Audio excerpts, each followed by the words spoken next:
Audio Jungle.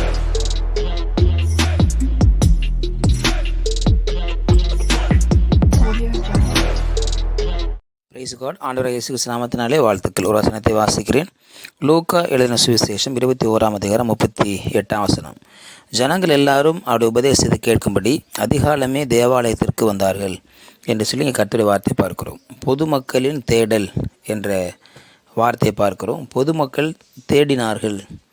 எதை தேடினார்கள் என்று சொன்னால், ஆண்டவராகிய இயேசு கிறிஸ்துடைய வார்த்தையை, அவருடைய வசனத்தை, உபதேசத்தை கேட்கும்படியாய் தேடினார்கள். எங்கே போய் தேடினார்கள்? தேவாலயத்துக்கு போனார்கள். அங்கே போனால் இயேசு இருப்பார் என்று அறிந்திருந்தார்கள். ஆண்டவராகிய இயேசு அவர் இரவெல்லாம் ஒலிவ மலையில் தங்கினார் என்று பார்க்கிறோம். அவர் ஒலிவ மலையில் தங்குகிறார். அந்த ஒலிவ மலை என்பது அங்குள்ள யூதருடைய கல்லறையாக, கபால ஸ்தலம் அதாக இருந்தது. அங்கே அநேக கல்லறைகள் இருந்தது. அந்த கல்லறைகளை மத்தியில் தான் அவர் அங்கே தங்கினார். ஆகவே ஆண்டவராகிய இயேசு கிறிஸ்து பூமியில் வாழ்ந்த பொழுது தலை சாய்க்க இடமில்லை. நரிகளுக்கு குழி உண்டு, பறவைகளுக்கு கூடுகள் உண்டு, மனுஷகுமாரனுக்கோ தலை சாய்க்க இடமில்லை. தலை சாய்க்க கூட இடமில்லாது இருந்த இயேசு இரவெல்லாம் ஒலிவ மலையில் தங்கினார். ஒலிவ மலையில் தங்குவதற்கும் ஒரு வீடு இல்லை, மாறாக கல்லறைகளில் அவர் தங்கினார்.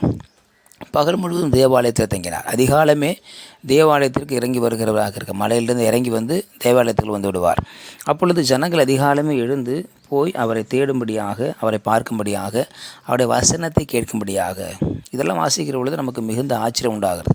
அப்போ ஆண்டவர் தன்னுடைய வாயில் அதிகமாக பேசின வார்த்தை வசனமாக தான் இருக்கும் போல. ஆகவே தான் ஒரு மனுஷன் எதை குறித்து அதிகம் யோசிக்கிறானோ அது அவனுக்கு ஒரு வல்லமையாக மாறும்.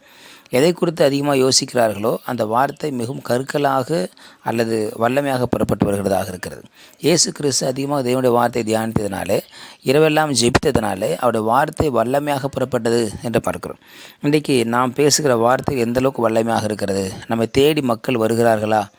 நாம் தான் மக்களை தேடி போகிறோம். ஆலயத்துக்கு மக்கள் வரலேன்னு சொல்லி நாம் பிரயாசப்பட்டு வீடுகள் தூரம் போய் பார்க்குறோம், ஏன் வரலன்னு கேட்குறோம். ஆனால் அன்றைக்கு அதிகாலமே எழுந்து தேவாலயத்திற்குள்ளே வந்தார்கள். தேவனுடைய வார்த்தை கேட்க வந்தார்கள். யாரும் கட்டாயப்படுத்தலை. அதிகாலம் வரும்னு சொல்லி யாரும் கட்டாயப்படுத்தலை. ஆனால் ஜனங்கள் அதிகாலமே இயேசுவை தேடி வந்தார்கள். அதிகாலை என்பது மிக பிஸியான டைம் தான். காலையில் எழுந்து உடனே வீடுகளை பார்க்கணும், பாத்திரம் கழுவணும், டீ போடணும், டிஃபன் பண்ணணும் என்று சொல்லி இன்றைக்கி நம்ம அதிகமான வேலை உள்ள நேரமாக அதிகாலை நேரம் காணப்படுகிறது. ஆனால் இன்றைக்கு மக்கள் அதிகாலமே எழுந்து அவர்கள் தேவனுடைய வார்த்தை கேட்க நேரம் ஒதுக்கினார்கள். தேவனுடைய வார்த்தை கேட்க நேரத்தை அவர்கள் வைத்திருந்தார்கள். ஆகவே தான் அவர் நேரம் கிடைக்கும்போது அங்கே போகலை, நேரத்தை எடுத்து போனார்கள். நீங்கள் நிறைய பேர் சர்ச்சுக்கு ஏன் வரலன்னு கேட்டால் நேரம் இல்லாம்பாங்க. ஏன் நீங்கள் ப்ரேயர் பண்ணல? நேரம் இல்லை. ஏன் பைபிள் படிக்கல? நேரம் இல்லை. அப்படி சொல்லுவாங்க. இன்றைக்கி சர்ச்சுக்கு சில பேர் லேட்டாக வருவாங்க. 1 மணி நேரம், அரை மணி நேரம் தாமதமாக வருவாங்க. ஏன் லேட்டாக வரீங்க? நேரம் இல்லை, உலகத்தில் பிஸியாக இருக்கேன். ஸோ அப்போ ஆனால் மக்கள் பாருங்கள், அதிகாலமே எழுந்து தேவனுக்கு முக்கியத்துவம் கொடுத்தார்கள். தேவனை தேடினார்கள். தேவனை தேடுவதற்கு இருதயத்தை ஆயத்தப்படுத்தியிருந்தார்கள். அதிகாலை என்னை தேடுகிறவன் என்னை கண்டடைகிறான். அதிகாலம் என்பது இருதயம் எம்டியாக இருக்கும். அதில் ஆண்டுடைய பிரசன்னத்தை நிரப்பணும், வசனத்தை நிரப்பணும், ஜெபத்தை நிரப்பணும். அதிகாலமே ஆண்டுடைய தேடும் பொழுது உலகத்தின் பாரம் இருக்காது. அந்த நாள் முழுசும் பாருங்கள், அநேக பாரங்கள், வேலைகள், பிரயாணம் எல்லாம் இருக்கும். நைட் நேரத்தில் அது நமக்கு ரொம்ப டயர்ட்னஸ் கொடுக்கும். ஆனால் அதிகாலம் என்பது எந்த ஒரு பாரமும் இல்லாத நேரம், வேலை இல்லாத காரியம், அதனால் வர டென்ஷன், அந்த நாளில் வர பிரச்சனை, அதெல்லாம் நம்ம சந்திப்பதற்கு முன்பதாகவே கர்த்தரை தேடுகிற பொழுது நம்முடைய இருதயம் களிப்பாக இருக்கும், ஆயத்தமாக இருக்கும், கர்த்தரை வார்த்தை கேட்பதற்கு தயாராக இருக்கும். ஆகவே இந்த மக்கள் அதிகாலமே கர்த்தரை தேட ஆயத்தமானார்கள். நாம் அதிகாலமே கர்த்தரை தேட ஆயத்தமாக இருக்க வேண்டும்.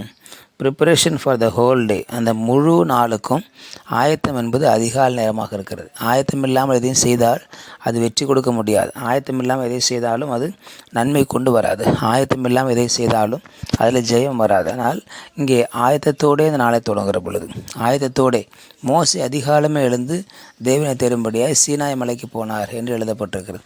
ஆண்டவராகிய இயேசு கிறிஸ்து தேவனை தேட அவர் ஒலிவ மலைக்கு போனார். இரவெல்லாம் தேவனை தேடினார், ஜெபித்தார். ஆகவே ஜனங்கள் இயேசுவை தேடினார்கள். இன்றைக்கி நாம் தேவனை தேடுவோம் என்று சொன்னால் மக்கள் நம்மளை தேடுவார்கள். நாம் தேவனை அதிகமாக நம்பி அவர் செல்கிற பொழுது ஜனங்கள் நம்மை நம்பி நம்மிடத்தில் வருவார்கள். ஆகவே இயேசுவை தேடி மக்கள் அதிகாலமே சென்றார்கள். ஆகவே அந்த மிகப்பெரிய ஒரு வைராக்கியம், ஒரு மிகப்பெரிய ஆர்வம் அவர்களுக்குள்ளே இருந்தது என்று சொல்லி பார்க்கும். நேரம் காலம் அல்ல, தேவனை தேடுகிறவர்களுக்கு நேரம் காலம் என்பதே கிடையாது. இந்த நேரம் தான், அந்த நேரம் தான் கிடையாது. எப்படிப்பட்ட நேரத்தையும் ஒதுக்க அவர்களால் முடியும். எப்படிப்பட்ட நேரத்தையும் ஒதுக்கி வைத்து தேவனை தேடுவதற்கு அவர்களுக்கு நேரத்தை ஒதுக்கி வைக்க முடியும். அந்த ப்ரியாரிட்டி எதுக்கு முக்கியத்துவம் கொடுக்குறோம் என்பது தான். அதிகாலை நிறைய வேலை இருந்தாலும் கர்த்தரை தேடுவதுதான் முதன்மையான வேலை என்று அறிஞ்சவங்க மட்டும்தான் செய்ய முடியும்.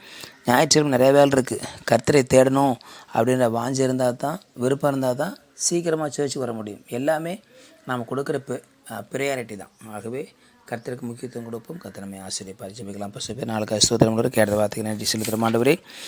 ஜனங்கள் அதிகாலமே தேடினார்கள், நாங்களும் தேட உடைய வார்த்தையை முக்கியத்துவம் கொடுக்க உதவி செய்யும். கருத்தில் தாழ்த்து இயேசுவின் நாமத்தில் பிதாவே. ஆமேன், ஆமேன்.